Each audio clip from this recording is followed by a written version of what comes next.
లెక్క పొట్టులేదు వాళ్ళకు చాటలు ఇచ్చేసి కట్టెల పట్టుబడి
పసుపు అట్నే నుంచి బట్టలు కట్టారు మళ్ళీ తెస్తారేమో చెప్పు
మరి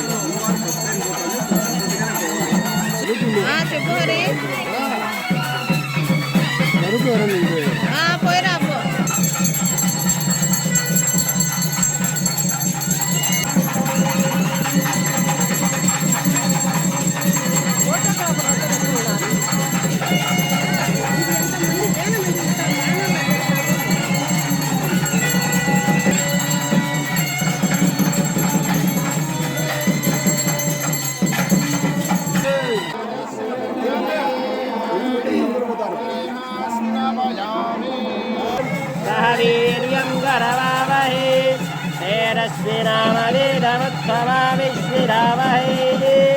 ओम शांति शांति शांति दानमोक्षे ददातनः महेरणाय रक्षणे यावश्शिवतमानसुस्रवादेदेनः यजदेरिवमादरः तस्मारङ्गमामवरक्षदारिजं सदा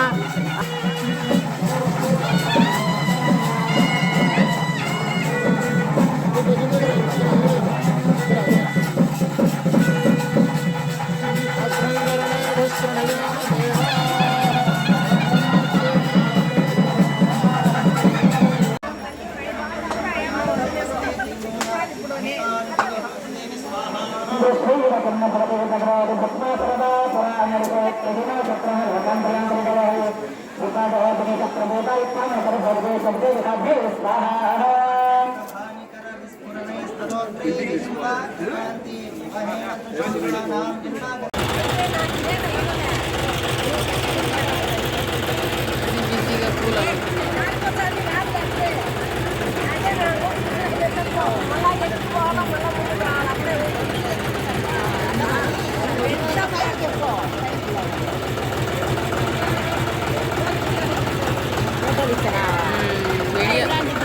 వీడియో తీసా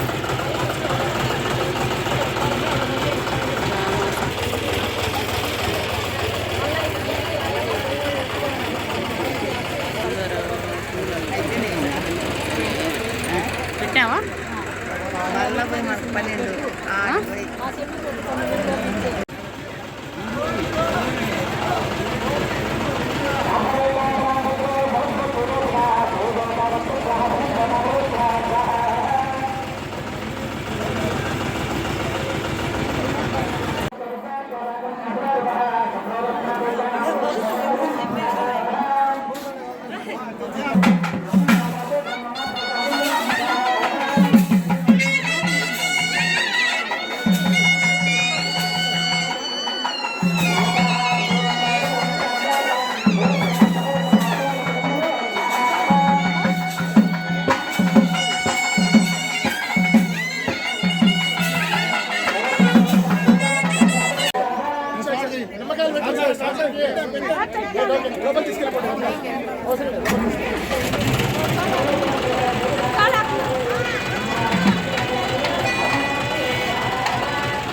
ఇద్దరు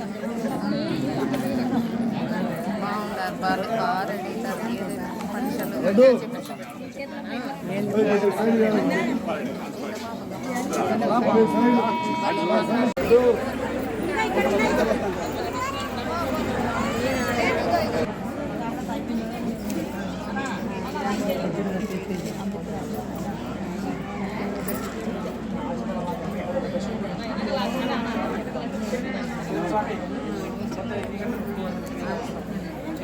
చెప్తాను నాకు పని పోరా వస్తాను నేను చెప్తాను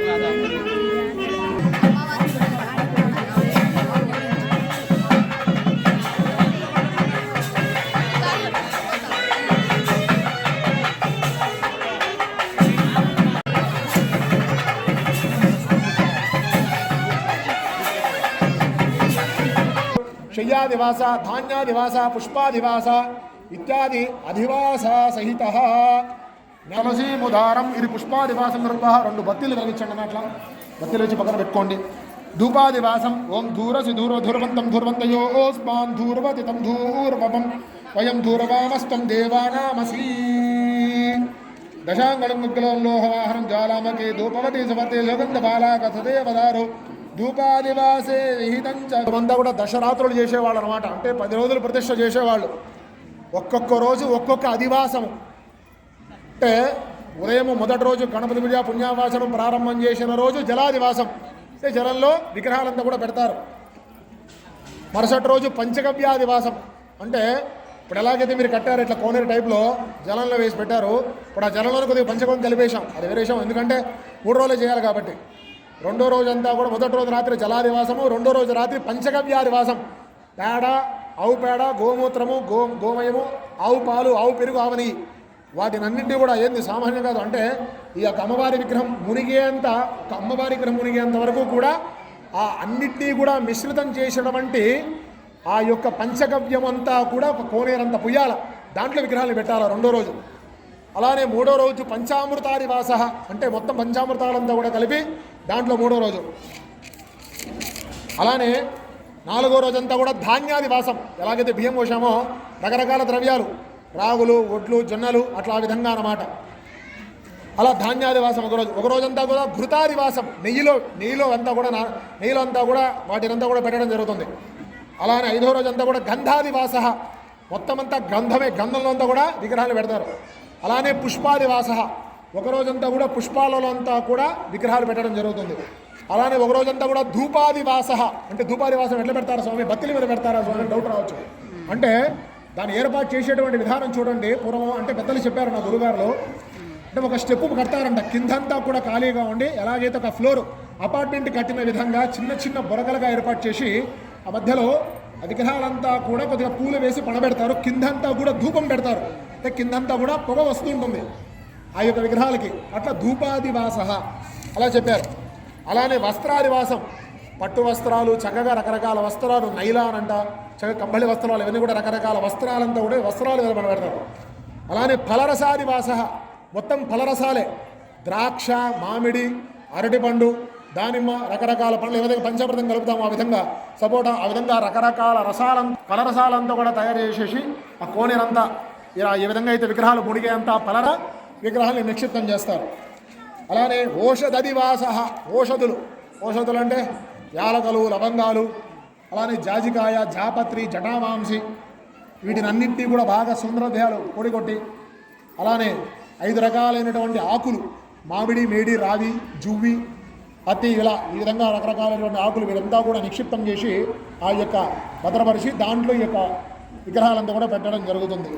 చివరి రోజు శయ్యాదివాస, ఇప్పుడు మనం చేసేది శయ్యాదివాసం, అంటే వీటినన్నింటినీ కూడా యథాశక్తిగా బియ్యము, పుష్పము, వస్త్రము, కొద్దిగా ఘృతము, నెయ్యి, అన్నింటినీ కూడా మనం చేయాలి. కాబట్టి మనకు శక్తినంత విలుగా పూర్వంతా రాజులు, 10 రాజులు, అంటే ఊరికంతా కలిపి ఒకటే కూడా ఉండేది. వాస్తవం చెప్పుకుంటే మనం మాట్లాడుకోవాలి కొన్ని విషయాలు.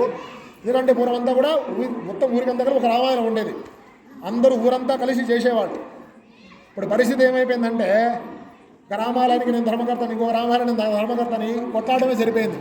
అంటే ఈ రామాలయం వీళ్ళది, ఈ రామాలయం వాళ్ళది, ఈ రామాలయం వాళ్ళదని చెప్పేసి అప్పుడే మన హిందువుల ఐక్యత దెబ్బతినింది. ఇది చెప్పడం ఎందుకొరకయ్యా అంటే హిందువుల్లో ఐక్యత దెబ్బతినడానికి కారణము నా ప్రజాపత్యం చూపించుకోవడం కొరకు నా గుడిలో నేనే పెద్ద అనేటువంటి ధోరణితో వేరే గుడి కట్టుకోవడం ద్వారా హిందువుల్లో ఐక్యత దెబ్బతినింది. అలా ఉండకూడదు. మనమంతా కలిసికట్టు ఉంటేనే బలం ఏర్పడుతుంది, మన దేశం బాగుంటుంది. లేదంటే శత్రువులు అంతఃపరంగా ఎక్కువ చాప కింద నీరులా కిందకు వచ్చేస్తున్నారు. మనకి ఎప్పుడు మన మీద దాడి చేస్తారో తెలీదు, ఎప్పుడు మన ఇళ్ళలో దూరుతారో తెలీదు, ఎప్పుడు మన ఆడవాళ్ళ మీద ఈ ఇబ్బంది చేస్తారో తెలీదు, ఎప్పుడు మన పిల్లల్ని లాగేదో తెలియదు, ఎప్పుడు మనల్ని వాళ్ళలోకి కలుపుకుంటారో తెలియదు. ఇది గుర్తుపెట్టుకోండి అందరు కూడా. నేను ఇది ఆర్తితో చెప్తున్నాను, కడుపు మంటతో కాదు, కడుపు కాలి చెప్తున్నాను. ఎందుకంటే పరిస్థితి అంత దారుణంగా ఉంది. కాబట్టి అందరూ కలిసి కట్టుకుంటూ ఉండాలి. ఇది ఒకటి గుర్తుపెట్టుకోండి. ఇట్లా విధంగా శయ్యాదివాసంలో రకరకాల పుష్పాలు, చక్కగా వస్త్రాలు, ధాన్యము, ఘృతము, పండ్లు, యథాశక్తిగా పూలు, ఇవన్నీ కూడా ఏర్పాటు చేసి స్వామివారిని చివరి రోజు అంటే 9వ రాత్రి అపూర్వం అయితే ఇది మనము రేపే లాస్ట్ కాబట్టి ఈ రోజు రాత్రి చక్కగా శయ్యాదివాసం ఏర్పాటు చేశాం. అంటే విగ్రహాలకంతా కూడా రెస్ట్ ఇస్తాం. అంటే ఈరోజు రాత్రి పడుకుంటారు. అంటే నిద్రాదేవి కలశాన్ని అక్కడ ఏర్పాటు చేసుకొని చేసి అంటే వాళ్ళకి స్వామి ప్రాణం లేదు కదా, స్వామి ఎలా పడుకుంటారు స్వామి.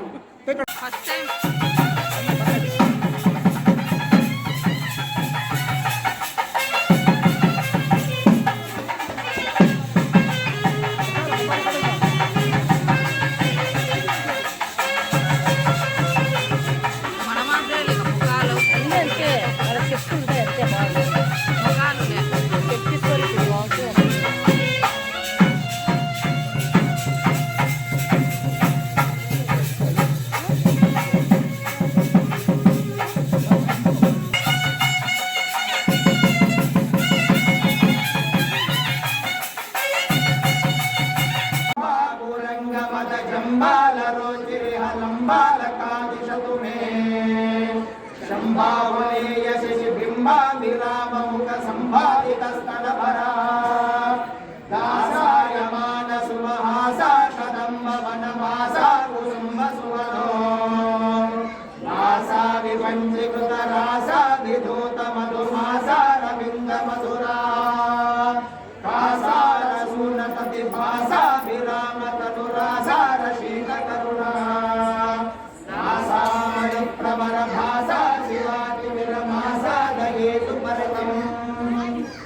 शङ्काकरे वपुषि कङ्कालरक्तमुषि शङ्कारिरक्षि विषये शङ्कामनामयसि किङ्कारणं हृदय पङ्कारिणे गिरजाम् शृङ्गाशिला निशितटङ्कायमानपद सङ्काशमानसमना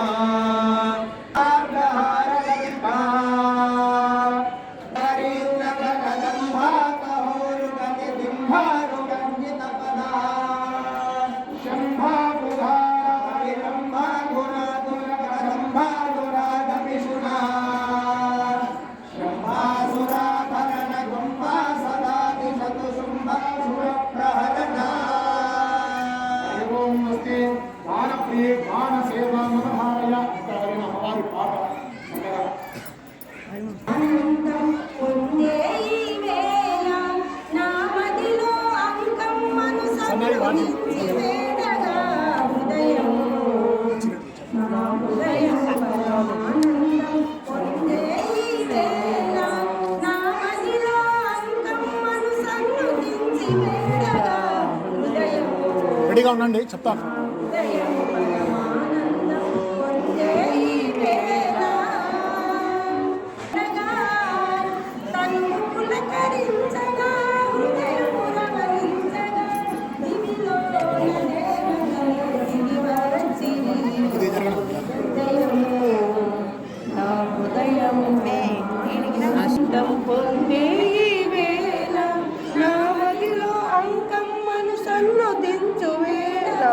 హృదయం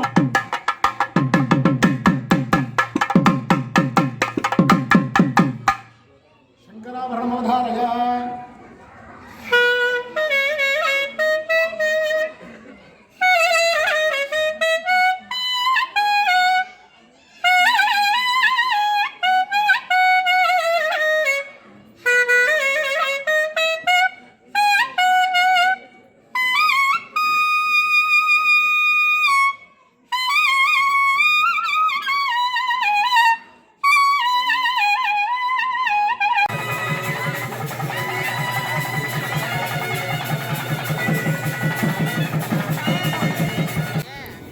పూజారి గారు ఇంకా హారతి ఇచ్చి స్వామికి రెస్ట్ ఇచ్చమని చెప్పారు.